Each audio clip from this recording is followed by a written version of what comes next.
नमस्कार दोस्तों, आपका अपना YouTube चैनल अंशवली कुमार क्लासेस पे स्वागत है। तो चलिए आज हम बतलाएंगे कि बोर्ड एग्जाम के लिए 2022 में आप किस तरह से ग्राफ विधि से समीकरण को हल करते हैं। तो इसके लिए वीडियो को आपको लास्ट तक देखना है और वीडियो आप लोग को अच्छा लगे तो लाइक जरूर करिएगा, चैनल पर नहीं तो चैनल को सब्सक्राइब कर लीजिएगा। तो चलिए हम शुरू करते हैं। मेरे पास जैसे कि एक प्रश्न है कि समीकरण x + 3y = 6। उसके बाद दूसरा समीकरण दिया गया है 3x - 3y = 12। ग्राफीय विधि से हल करें, यानी कि यह ग्राफ विधि से हल करना है। अगर आप यह प्रश्न को अच्छी तरह से बनाना के लिए सीख जाते हैं तो आपको यहाँ पे 5 अंक कोई लेने वाला नहीं, आपको 5 में 5 नंबर मिलेगा, क्योंकि इसमें पूरे डिक्लियर से बतलाया जाएगा कि किस तरह से आपको ग्राफ बनाना है और किस तरह से बोर्ड वाले ने आपको नंबर देंगे। तो चलिए हम वीडियो को शुरू करते हैं, वीडियो पर लास्ट तक बने रहिएगा। तो सबसे पहले जिस तरह से प्रश्न है हमें उसी प्रकार से लिखना होता है। जैसे सबसे पहले हल या सॉल्व लिख देते हैं और हल करने से पहले हमें यहाँ पर जो दिया गया समीकरण वो लिखना होता था। जैसे कि यहाँ पे हम लिखते हैं कि दिया है, अब इसमें दिया क्या हुआ, तो पहला समीकरण दिया गया है x + 3y = 6, जिसको हम मानते हैं समीकरण 1, और 3x - 3y = 12, जिसको हमने मानते हैं समीकरण 2। फिर यहाँ पे लिखना होगा कि फिर समीकरण 1 से, अब हमको समीकरण 1 से चलना है और एक्स वाई का मान निकालना है, तब वही एक्स वाई को बिंदु बनाकर हमको ग्राफ पे दर्शाना होता है। इसलिए हमें सबसे पहले इसको मानने के लिए समीकरण उसी पर जिस तरह से लिखा हुआ है हम उसी तरह से लिख देते हैं। लिखने के बाद या तो x को एक साइड रखने दीजिए और y वाला को उधर कर दीजिए, या तो y वाला को इधर रहिए और x वाले को उस साइड कर दीजिए। जैसे कि हम यहाँ पे बनाते हैं कि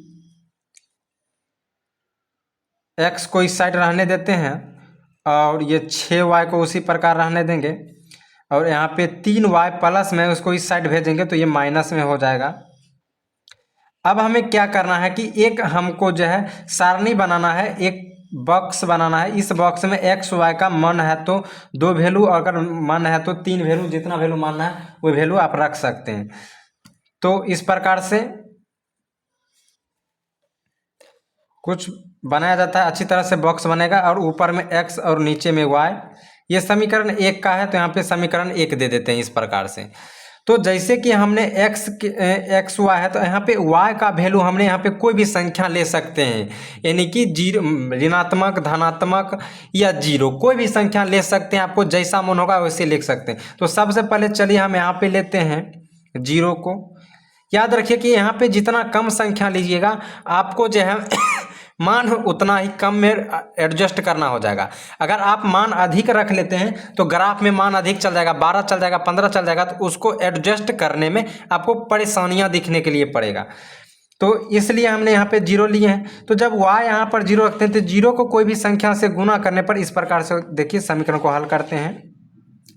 x = 6 - y बराबर, यहाँ पे y का मान जो है जीरो रखना होता है। जैसे ही हमने यहाँ पे जीरो रखते हैं तो मेरे पास आ जाता है, जीरो को 3 से गुना करिएगा तो जीरो आ जाएगा, 6 में से जीरो को घटाइएगा तो सिर्फ x का मान बचता है 6।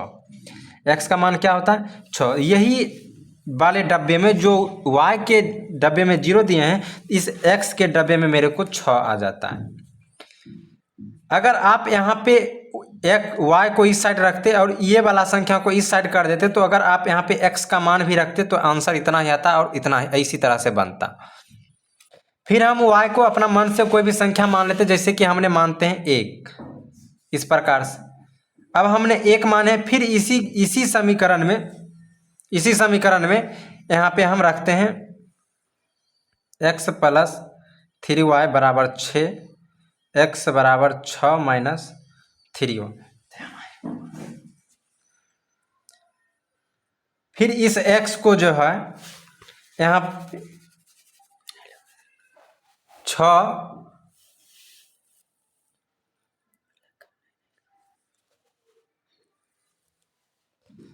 - यहाँ पे इस x को जो 6 लिखते हैं और यहाँ पे y के जगह पर अब मैंने 1 लिया हूँ, तो फिर उसी प्रकार से हमें लिखना है 3 गुने 1। यहाँ पे y के जगह पर 1 लिया हूँ, इस यहाँ पे देख लीजिए y के जगह पर 1 लिया हूँ, इसलिए यहाँ पे 1 लिखना होता है। तो यहाँ पे इस तरह से यहाँ पे पुनः लिख दीजिएगा। जैसे फिर बराबर या x बराबर 6 माइनस 3 को 1 से गुना करिएगा तो वो 3 आ जाएगा। फिर x का यहाँ पे वैल्यू निकालेगा तो वो मेरे पास x का वैल्यू 3 आ जाता है इस प्रकार से। तो फिर यही x का वैल्यू जो है यहाँ पे रखना है 3। तो ये एक्स वाई का मान ऑटोमेटिक आ जाता है। अब हम इसे बिंदु मानकर हम बना सकते हैं। अगर आप एक बॉक्स और बढ़ाकर लिखना चाहते हैं, 2 बॉक्स और बढ़ाकर लिखना चाहते हैं तो लिख सकते हैं। जितना बॉक्स रहेगा उतना समीकरण आपको अच्छी तरह से पकड़ा जाता है। तो जैसे कि यहाँ पे दो का ही मान लिए हैं और 2 का ही बना है ताकि ये इजीली बन जाए। 3 और 4 रहता है वो भी अच्छी तरह से बन जाता है, लेकिन उसको काटने में थोड़ा परेशानी आ जाता है। लेकिन अगर आपको समीकरण सही रहेगा तो वो काटने में कोई परेशानी नहीं होगा। चलिए अब हम अगला इसमें लेते हैं। समीकरण 1 तो यहाँ पे ले चुके हैं, समीकरण 1 से अभी बना चुके हैं। अब हमको यहाँ पे समीकरण 2 को से बनाना है। तो यहाँ पे लिखते हैं, सॉरी यहाँ पे लिखना होता है कि अब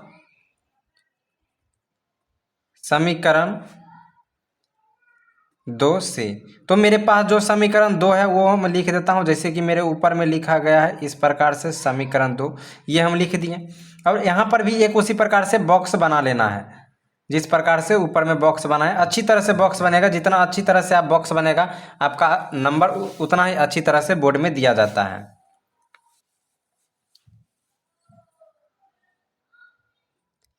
तो इसको x और इसको y मानते हैं और ये समीकरण यहाँ पे 2 का बॉक्स हो गया, समीकरण 2 का सारणी हो गया। फिर हम क्या करते हैं, किसी भी एक संख्या को इधर रखते हैं। जैसे कि इसमें हम x वाले को इधर रखे हैं, इसमें x वाले को इधर रखे हैं, ये सब में। अब इसमें हम y वाले को रखते हैं ताकि आप एक ही वीडियो में समझ जाएगा कि x और y किस तरह से रखें। इसमें क्या करना है कि -3y है, इसको इधर रखना है, बराबर के बाद यह 12 के उतार देना और ये इधर प्लस में इस साइड में चलाएगा तो माइनस में हो जाएगा। तो यहाँ पे जो है ये मान माइनस में आता है। तो अगर आप इसको क्या करना है कि वो अब हमको सिर्फ y का वैल्यू निकालना है। जिस तरह से यहाँ पे सिर्फ हम x का वैल्यू निकाले थे और यहाँ पे अगर 3x का बराबर है तो ये 3x का वैल्यू निकल जाएगा। इसीलिए हमको y करने के लिए यहाँ पे y बराबर 12 माइनस 3x बाय -3 करना होता है। ऐसे कर देंगे, अब आप ऑटोमेटिक आंसर बनता चला जाएगा। तो हमें x का जगह पर कुछ मानना होगा। उसमें y के लिए x का बराबर किए थे, यहाँ पे y का बराबर किए हूँ और इसमें x का बराबर किए थे तो y मानते थे, और इसमें हमको y बराबर लिए हैं तो x को मानना पड़ेगा। x को हम कुछ भी मान लेते हैं, इसमें भी चलिए ऊपर वाला जो मान है वही मान सकते हैं, दूसरा भी मान सकते हैं। इसमें भी हमने 0 ही लेते हैं। जैसे ही 0 हम लेते हैं तो x का जगह पे 0 रखेंगे तो 0 को 3 से गुना करिएगा तो वो 0 हो जाएगा, और 12 में से 0 घटेगा तो 0 रह जाएगा, और 3 को जब काटिएगा ये 12 से तो 4 निकल कर आ जाएगा, और ये माइनस में यहाँ पे इसका आंसर जो है -4 हो जाएगा।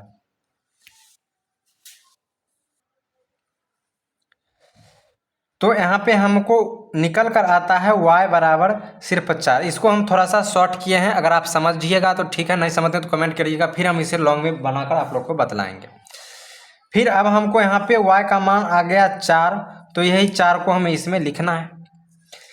फिर क्या करना है कि अब हम x को 1 मानते हैं, 1 लेंगे, इस x के जगह पर 1 रखेंगे, यहीं से हम बता देते हैं। इस x के जगह पर 1 रखेंगे तो 3 को 1 से गुना करिएगा तो 3 होगा, और 3 को जब 12 में से घटाइएगा तो 9 बचेगा, और इस 9 को आप -3 से जब काटिएगा तो वहाँ पर भी -3 आ जाएगा। आप इसे काट कर देख लीजिएगा, कट जाएगा अच्छी तरह। तो मेरे पास समीकरण 1 और समीकरण 2 का जो है वो चार्ट बनकर आ चुका है, ग्राफ, और इसको अब हम बिंदु के रूप में लिखना होता है। तो यहाँ पर ऐसे लिखते हैं कि हमारे पास प्राप्त बिंदु लिख सकते हैं, या बिंदु सीधा मानकर लिख सकते हैं कि बिंदु A6,0 ये जो है x का मान 6 और y का मान 6। जब भी हम लिखते हैं, इधर हम बतलाते हैं साइड में कि कोई भी संख्या अगर हम बॉक्स में लिखते हैं तो सबसे पहले x वाला लिखा था, उसके बाद y वाला लिखा था। अब यहाँ पे बिंदु लिखाता है p q, कोई भी चीज़ लिखते हैं उसी प्रकार से हम यहाँ पे लिख रहे हैं कि 0 और 6 है, तो इसको हमने लिख रहे हैं इस प्रकार से कि बिंदु x का मान, यहाँ पे देखिए अच्छी तरह समझिए, x का मान 6 है और y का मान 0 है, तो यहाँ पर वही प्रकार लिखें, x का मान 6 दिए हैं, y का मान 0 दिए, फिर कॉमा देंगे और फिर b बिंदु लिखेंगे इसी में। तो b बिंदु है x का मान 3 और y का मान 1, फिर हम वही लिखते हैं यहाँ पे x का मान 3 और y का मान 1, फिर कॉमा देते हैं। अब हम इसे c बिंदु लेंगे, c बिंदु। अब ये यहाँ पे x का मान 0 लिए हैं तो 0, y का मान 4 लिए हैं, यहाँ पे 4 हो जाएगा और तथा यहाँ पर लगा दीजिएगा। और अब डी बिंदु लेना है, तो डी बिंदु में x का मान 1 और y का मान -3 आता है। मेरे पास यहाँ पे 4 बिंदु निकल कर आया है A B C D। अब हम इसको ग्राफ पर बनाएंगे, तो चलिए अब हम सीधा इसे ग्राफ पेज पर लेकर चलते हैं। तो जैसे ही इस प्रकार से मेरे को मिलता है ये ग्राफ पेज थोड़ा ये लंबा प्रकार से होता है, तो इसको हम अब बतलाने की कोशिश करते हैं कि कुछ इस प्रकार से मेरे को ग्राफ मिलता है। तो हम इसको जो है, ये मोटा वाला लाइन है, इस लाइन को लेकर चलना है। इस लाइन को लेने से पहले कुछ चीज़ देखना होता है, वो क्या चीज़ देखना है वो पहले समझिए। तो मेरे पास जो भी बिंदु आया है, इस बिंदु में सबसे अधिकतम संख्या कौन सा है वो देखना, और सबसे कम संख्या कौन सा है इसको देखना। तो यहाँ पे सबसे अधिकतम संख्या अगर बोले तो दिखाई देता है मेरे को 6, और सबसे कम वाले संख्या देखे जाए तो वो है 0 या 1 कह सकते हैं। इससे ज़्यादा नहीं, तो हमको 6 तक का ग्राफ लेना है। इस प्रकार से आपको ग्राफ बनाना है कि अंतिम संख्या हमको 6 तक पहुंचना चाहिए। तो फिर हम ग्राफ के पेज में आते हैं। इस प्रकार से आपको बोर्ड में भी ग्राफ मिलेगा। जब भी आप बोर्ड में ग्राफ लिखिएगा, तो बोर्ड में ग्राफ लिखते समय अगर आपको यहाँ पे ऊपर में स्पेस मिल जाए सादा तो ठीक है, अगर नहीं मिलता है तो आप यहाँ पे इस पर भी लिख सकते हैं कि प्रश्न संख्या, और जितना का प्रश्न संख्या रहेगा वह प्रश्न संख्या इस बॉक्स में रख दीजिएगा। प्रश्न संख्या इतना का ग्राफ, इस प्रकार से, ताकि चेक करने वाले को समझ में आ जाए कि ना यह प्रश्न संख्या इतना का है। और इसको जब हल करिएगा तो यहाँ से काट, तो सबसे पहले 1 इंच लेते हैं, और इंच लेने के बाद आप वहाँ ग्राफ में देखिएगा कि आपको सबसे अनुमान लगेगा कि बीच का कौन सा रहेगा, तो उस बीच में आप लेकर और एक कट पेंसिल रखिएगा और एक रबर रखिएगा, और इसी को जो होता है छेबने वाला, उसको छबौना कहते हैं, वो एगो रखिएगा इस प्रकार से यहाँ पे। तो आपको अच्छी तरह से बनाना है, जो कि आप इससे बना सकते हैं, कट पेंसिल से ही ग्राफ बनाना होता है। तो जैसे कि हम कट पेंसिल से ग्राफ बनाते हैं, देखिए कि किस तरह से पूरा बारीकी से बनाया जाता है। तो सबसे पहले यहाँ पे ये जो मोटा वाला रेखा दिखाई पड़ रहा है, ये मोटा वाला, इस मोटे वाले यहाँ पे जो दिखाई पड़ रहा है मोटा वाला रेखा, इस मोटे वाले रेखे पर जो है ये इसका इंची के देकर रेखा खींचना होता है, इधर से इधर और इधर से इधर, यानी कि x अक्ष और y अक्ष दोनों। तो इस प्रकार से हम खींचते हैं पूरे बारीकी से, अच्छी से आप समझते होंगे। यहाँ से नीचे की तरफ पूरा खींचना होता है, 2 बार इस तरह से खींच देते हैं ताकि ये मोटा अच्छी तरह से आपको दिखाई देने। और यहाँ जो भी ऊपर का होगा, यहाँ पे ऊपर में आप यहाँ पे तीर के निशान देना अनिवार्य होता है, क्योंकि ये अनंत तक जाता है। नीचा में भी तीर का निशान देना अनिवार्य होता है, ठीक। अब फिर इसके ऊपर नीचे किसी बीच में किसी भी संख्या से आप एक इस तरह से लाइन ले सकते हैं, जैसे कि हमने यहाँ पे लेता हूँ इस पर कुछ इस प्रकार से लेने के बाद यहाँ पर भी हमें अंतिम रेखा पे इस तरह से कर देना है, और यहाँ पर भी तीर का निशान दे देना है। देने के बाद जो भी इस प्रकार से मोटे मोटे है उस पर हल्का हल्का एक बेर इस तरह से चला दीजिएगा, ऐसे ऐसे ऐसे ऐसे पूरे में चारों तरफ यहाँ। और हमने बोले थे कि इसमें बिंदु में 6 तक रहना है, तो आप 6 तक यहाँ पे लिखिएगा, 1 2 3 4 5 6, बस इतना। अगर ज़्यादा भी लिख सकते हैं इसमें कोई दिक्कत नहीं, जैसे 7 तक 1 तक जितना तक आपको मन हो लिख सकते हैं, इसमें कोई त्रुटि नहीं आ सकता है। इधर भी लिखना होता है 1 2 3 4 5 6 7, यानी कि 1 2 3 4 5 6 7। फिर उसी प्रकार से इसमें लिखना होता है 1 2 3 4 5 6 और 7 इस प्रकार से।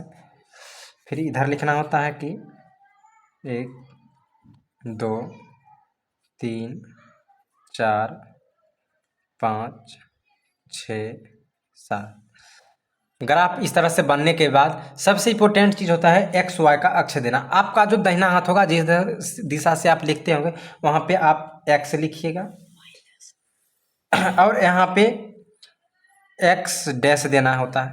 उसके बाद ऊपर में वाई लिखना होता है और नीचे में वाई डैश देना होता है।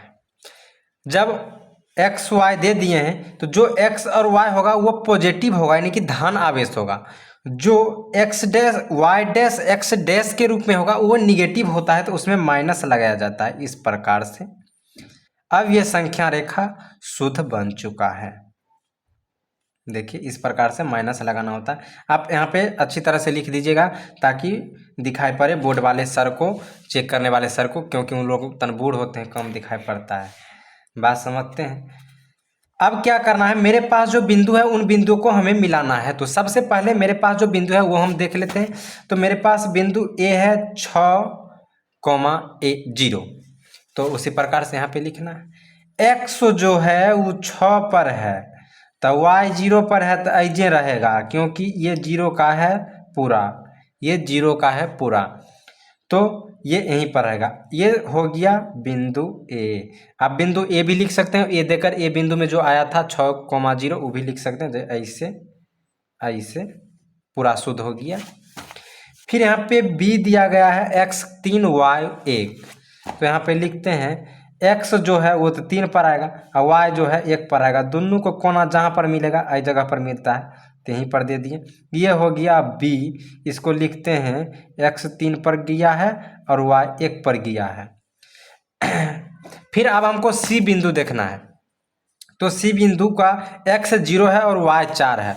तो x तो सब 0 पर है और y 4 पर है, तो y कहाँ है 4 यहाँ पे। तो ये हो गया सी बिंदु। सी बिंदु तो यहाँ पे क्या होगा कि 4 सी बिंदु पर हो जाएगा, x 0 और y 4। फिर यहाँ पे डी बिंदु क्या है वो देखना है। यहाँ पे सॉरी 4 नहीं -4 होगा हल करने में। तो ये -4 पर होगा। यहाँ पर थोड़ा सा त्रुटि आ गया है। ये -4 होगा यहाँ पे। तो ये संख्या यहाँ पे आ गया -4 पर सी 0 और -4। फिर यहाँ पे देखते हैं तो डी वाला जो है बिंदु निकल कर आता है x 1 और y -3। तो x तो 1 यहाँ पे आ गया और y जो है वो -3 यहाँ पे आ गया, y -3 और x यहाँ पे। तो ये हो गया डी बिंदु जो कि 1 और -3 पर हुआ। अब क्या करना है सो देखिए।